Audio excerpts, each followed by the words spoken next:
chers amis africains, démocrates du monde entier, tous qui ont l'habitude de nous suivre partout à travers le monde entier, nous tenons à vous souhaiter une bonne journée. Et nous sommes bien le 4 janvier 2018 et nous sommes ici à Toronto au Canada. Bon, on va parler de deux sujets. Premièrement, nous allons nous adresser aux amis de l'UPADES, donc le parti du président Pascal Lissouba. Nous nous posons la question de savoir quels sont les statuts de ce parti.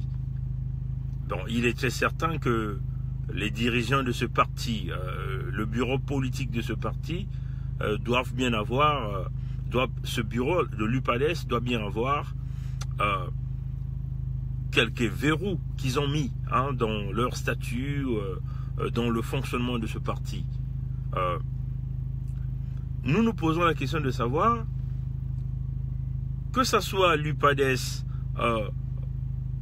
de France, l'UPADES au Congo, l'UPADES partout à travers le monde entier. Quels sont les articles dans vos statuts qui vous permettent de pouvoir descendre un secrétaire général ou un président de ce parti quand le dernier est en conflit avec les statuts ou les règles de votre parti? Parce que nous savons, dans chaque organisation, il y a toujours quelques verrous qu'on met pour éviter que celui qui a la tête puisse abuser de son pouvoir envers les autres membres, avec les autres membres. Et nous pensons qu'il doit bien y avoir une possibilité au niveau de l'UPADES pour pouvoir, si vous voulez, dégager Satima Biala de ce parti. Parce que, au moins que les dirigeants de l'UPADES nous disent qu'ils sont d'accord de pouvoir rallier l'UPADES au Parti congolais du travail. De la même façon que Satima Biala est en train de ramener ce parti vers le PCT, puisqu'il a dit d'une manière claire. Du moment où Satima Biala vient le déclarer sur la télé Foufou, il vient le déclarer en public que lui, il a décidé de soutenir Sassou Nguesso. Alors nous pensons que si réellement il y a encore des cadres dignes dans ce parti, l'UPADES, ben réunissez-vous. Réunissez-vous. Vous n'êtes pas obligé d'attendre un congrès. Et c'est ce que là, voilà pourquoi nous appelons un peu à la compréhension de les statuts de votre parti, votre conseil de discipline, votre bureau politique. Qu'est-ce qu'il faut faire quand un secrétaire général est en conflit d'intérêts? Parce que n'attendez pas Satima Biala qui va vous convoquer à un congrès pour que vous puissiez le défaire. Parce que dans le plan de Satima Biala, il ne vise même pas un congrès. Ou il va faire un congrès avec tous ceux qui lui ont déjà, qui lui sont favorables. Vous voyez, chers amis.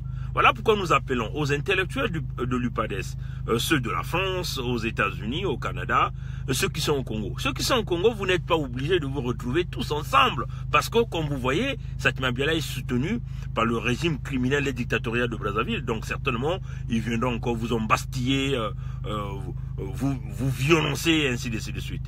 Ceux de Pointe-Noire se réunissent en conclave, ceux de Ouesso se réunissent en conclave, ceux de Boko en conclave, ceux de l'Alekoumou en conclave, ceux de la Boisa en conclave, et vous décidez carrément de virer Satima Biala parce qu'il n'est plus,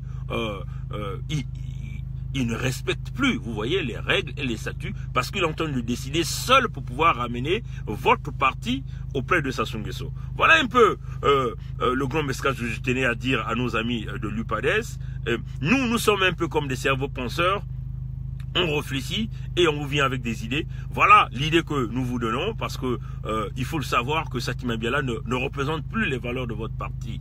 Donc, pour éviter que tout un chacun de vous vienne avec sa petite vidéo là où il se plaint, il est dérangé par le comportement de Satima Biala, parce que nous en avons vu tout un tas de mini-vidéos faites par les membres ou les dirigeants de ce parti qui se plaignent par rapport à Satima Biala. Maintenant là, vous le connaissez, il est venu, il a dit d'une manière claire, aux yeux de tout le monde, que lui, il a décidé de soutenir Sassou. Il a décidé de travailler avec Sassou. Donc si l'UPADES, si cela ne fait pas partie des principes de l'UPADES, mais en ce moment-là, il doit y avoir quelques verrous que vous avez dans vos statuts ou dans votre règlement intérieur, qui vous permet donc de pouvoir déboulonner un secrétaire général quand celui-ci se décide seul de pouvoir conduire le parti vers une direction que tout le monde n'est pas d'accord. Donc pour le faire, vous n'avez pas besoin d'une assemblée générale ou encore une assemblée nationale, parce que Satima Biala est déjà dans le plan de la destruction de ce parti, le plan, si vous voulez, d'écraser tous les leaders de ce parti. Voilà pourquoi il a déjà procédé par des nominations fictives et ainsi de suite. Voilà pourquoi nous vous demandons, chers amis de l'UPADES, bon, maintenant que nous vous donnons ces tuyaux, prenez donc la responsabilité de pouvoir déboulonner Satima Biala. Bon, chers compatriotes démocrates africains, nous allons terminer par un discours qui est du président Bush. Mais dommage que ça aille en anglais. Mais on va vous le faire écouter quand même et nous allons traduire à la fin. Donc, permettez-nous de tourner la caméra.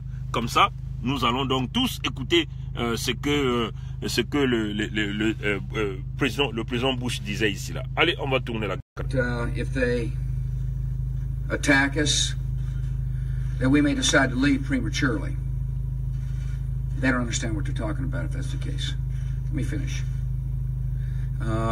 There are some who feel like that, you know, the conditions are such that they can attack us there. My answer is bring them on. We got the force necessary to deal with the security situation. Of course, we want other countries to help us. Great Britain is there, Poland is there, Ukraine is there, you mentioned. Anybody who wants to help, we're welcome to help. But we got plenty tough force there right now to make sure the situation is secure. We always welcome help. We're always glad to include others in. But make no mistake about it, and the enemy shouldn't make any mistake about it. We will deal with them harshly if they continue to try to bring harm to the Iraqi people. A few months of looking for that, there is a discrepancy between. Je vais traduire, chers amis. On va juste une petite vidéo de 2 minutes. I am optimistic, but I also recognize the nature of the Middle East. I mean, there are people there who still hate. They hate Israel. They hate the idea of peace. They can't stand the thought of a peaceful state existing side by side with Israel, and they're may be willing to attack. And what we must continue to do is to reject that kind of thought. That's why we spoke out clearly. I spoke out. The Secretary of State has spoken out on Hamas. Hamas is not a peaceful organization when they're willing to blow people up and destroy innocent life. And so we are making progress. But the progress will be ultimately made when the world, particularly that part of the world, firmly and finally rejects terrorist activities. The other thing that needs to happen, Steve, is that institutions, we're exploring all options as to how to keep the situation peaceful and stable. One thing has to happen. Mr. Taylor needs to leave the country. Bon, voilà. And Colin's made that I made it clear publicly. I've just made it clear again. He made it clear to Kofi Annan. In order for there to be peace and stability in Liberia, Charles Taylor needs to leave now. Bon, voilà, voilà. C'est cette partie, chers amis. Donc, je vais donc tourner la caméra et nous allons revenir rapidement à l'information. Juste, permettez-moi juste le temps d'accrocher la caméra. Voilà. Bon, voilà. Bon, voilà. Nous avions tous entendu comment le président Bush, on l'a dit, hein, juste un instant. Je veux juste ajuster la caméra. Voilà. Voilà. Nous avons tous entendu ce que le président Bush a dit. Charles Taylor must leave now. Vous comprenez? Vous vous souvenez de Charles Taylor, le président de Libéria, qui a passé quasiment 6 ans de pouvoir et il a généré donc des violences au niveau de ce pays. Nous connaissons la guerre civile qu'il y a eu en Libéria. Et donc, aujourd'hui, Charles Taylor est condamné à 50 ans d'emprisonnement. Vous voyez? Et vous avez suivi la réaction du président Bush. Il a parlé au secrétariat d'État américain. Il a parlé à Kofi Annan, parce qu'à l'époque, Kofi Annan était le secrétaire général des Nations Unies. Et il a dit d'une manière claire, Charles Taylor must leave now. C'est-à-dire, il doit quitter le pouvoir tout de suite. Il n'y a pas question de tergiverser là. Vous voyez l'attitude d'un responsable qui voit le danger pour protéger les populations. Vous voyez? Ouais, d'aucuns me diraient, oui, des intérêts. Ben oui, éventuellement, il y a aussi l'affaire des intérêts. Permettez-moi juste d'ajuster rapidement la caméra un tout petit peu. Voilà, voilà, voilà. Certains me diront, oui, des intérêts, oui, il y a des intérêts. Mais Bush l'a dit, étant le président des États-Unis, il a vu le danger, il a dit, Charles Taylor must leave now. Dites-nous un peu, entre la protection des populations et un chef d'État américain qui pense que les gens sont en danger, qu'il y a trop de crimes contre l'humanité qui sont en train de se commettre au Libéria, et il est temps d'arrêter ça, on décide simplement de demander aux gars de partir. Maintenant, s'ils ne livrent pas, non, eux, ils iront donc le déboulonner de là. Vous voyez, chers amis, et nous connaissons la suite de ce qui est arrivé à ce monsieur. Quel est le président, un leader de ce monde qui a encore les couilles comme, excusez-moi du terme, hein, chers amis, comme le leadership du président Bush? Voilà un leader qui comprend et il dit non, ça ne peut plus continuer. Il a dit à Kofi Annan, aux Nations Unies, il dit ce monsieur doit partir tout de suite. Et vous voyez la manière avec laquelle le président Bush est en train de parler. La puissance de la parole, la détermination. C'est cela, chers compatriotes. Mais qu'est-ce que nous voyons aujourd'hui? Il n'y a plus ces hommes charismatiques, ces hommes qui peuvent prendre des décisions fermes pour pouvoir sauver des populations noires africaines. Nous ne voyons plus ces gens d'hommes. Il n'y en a plus. Ceux qui sont là, ce qui compte pour eux, c'est de dire oui, nous appelons l'apaisement. Regardez ce qui se passe en République démocratique du Congo. Regardez ce qui se passe au Congo-Brazzaville. Regardez ce qui se passe au Gabon.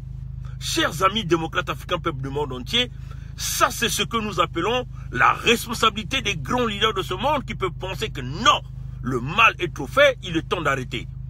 Nous savons que le président Trump a voté, a fait signer une loi qu'on appelle Executive Order sur tout cela, toutes les personnes qui commettent des bavures graves, des violations graves de droits de l'homme, des fraudes, le vol, vous voyez. Éventuellement, nous pensons que c'est par ces genres de lois qu'il faut faire déboulonner quelqu'un comme Joseph Kabila. Regardez cet homme, mandat terminé depuis décembre 2016, le 31 décembre 2016. On lui donne une extension d'une année par un accord avec les catholiques. Il arrive donc à la fin de cet accord le 31 décembre 2017. Les catholiques fâchés demandent à manifester pacifiquement. Il sort donc l'Armageddon. Il sort donc l'arsenal militaire. Il sort donc les muscles. Il fusille les mamans, les vieillards, dans les lieux de prière. Et qu'est-ce que nous constatons? Le Vatican est hermétiquement fermé. La bouche du Vatican est hermétiquement fermée. Alors que ce sont les fidèles de l'Église catholique qui ont été attaqués avec des armes lourdes. Ce sont les lieux de prière, là où les fidèles donnent des collectes pour faire fonctionner le Vatican, qui ont été profanés et détruits. Ce sont des prêtres qui ont été agressés. Mais qu'est-ce que le Vatican fait? La bouche hermétiquement fermée. Alors, il nous manque le président George W. Bush pour dégager Kabila. Le même style que Brazzaville, puisqu'il est conseillé par Sassou, qui a déjà expérimenté cette attitude au niveau de Brazzaville. On coupe l'Internet, on coupe les SMS, on coupe toutes les communications téléphoniques, et personne ne dit rien. Oui, hier, il y a une rumeur qui circulait que la France et l'Espagne ont bloqué une condamnation au niveau de l'Union européenne. Ben oui, pour nous, on dit que ce n'est pas une rumeur, c'est la réalité. Parce que jusqu'à ce jour, rien n'est fait. Vous voyez, Kabila est là, un homme fort, un homme puissant. Kabila est là, continue à faire comme Sassou lui a donné comme les recommandations. Puisqu'en ce moment-là, ce sont les militaires de Sassou qui sont en train d'appuyer ce gars-là. Alors, il nous manque le président George Bush. Il nous manque le président George Bush pensons qu'avec la loi votée par le président Trump, il va arriver aussi à prendre cette décision, éventuellement cibler les deux dangers, les dangers les plus imminents de cette sous-région. Nous voyons Joseph Kabila et Sassou Nguesso, qui représentent les deux grands criminels. Parce que vous voyez le nombre de gens qu'ils ont massacrés, c'est inimaginable. 8 millions de gens massacrés en République démocratique du Congo. Tous les jours, on continue à massacrer. Et aux yeux de tout le monde, personne ne dit rien. Sassou, c'est la même chose. Le Congo est devenu une prison à ciel ouvert, où tout le monde est mis en prison. Les lois sont bafouées. On pille l'économie. Mais la loi votée par le président Trump protège éventuellement, elle dit clairement que tout cela aussi qui rentre dans la fraude. Et nous pensons que cette loi a été pour M. Trump une façon de coincer les Européens qui voulaient aller sauver Sassou en demandant donc au FMI de pouvoir donner de l'argent à Sassou. Ils ont essayé, hein, chers amis. Hein. Ils ont essayé de le faire.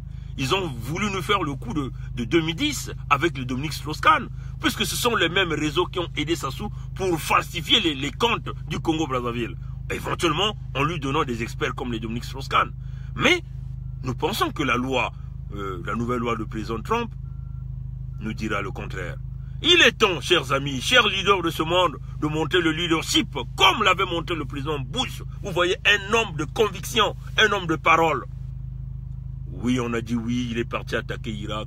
Mais c'est cela, un homme de conviction, qui peut penser qu'il faut aussi aller changer. C'est cela, chers amis. Mais en tout cas, pour le cas de Libéria, ça a été un soulagement pour les populations de Libéria et aussi de la sous-région, parce qu'il fallait éviter, il fallait forcément arrêter les crimes qui se passaient au Libéria, où on mutilait des gens, les jambes, les mains, où on mutilait les gens, le nez, on coupait les oreilles. Des atrocités par Charles Taylor et ses rebelles. Et la preuve que George Bush a dit, il must leave now. Il doit quitter le pouvoir maintenant. Mais non, chers amis du Congo-Brazzaville, comprenez que nous partons chercher toutes ces vidéos. C'est pour vous montrer qu'il y a encore des leaders qui peuvent prendre la décision pour dégager les reptiliens, ceux-là qui tuent nos peuples, ceux-là qui massacrent nos populations. Il y a encore des leaders comme ça là. Si le président Bush l'a fait, c'est que il y a encore d'autres leaders qui peuvent prendre ces décisions-là. Qui va être ce leader-là? Ne pensons pas que ce sont les Européens. Tel était le coup de gueule. Nous vous revenons sur plusieurs informations sur votre dialogue que vous pensez faire au Congo prochainement. Que Dieu nous bénisse, que Dieu bénisse l'Afrique et nous vous disons au revoir. Passez une bonne journée.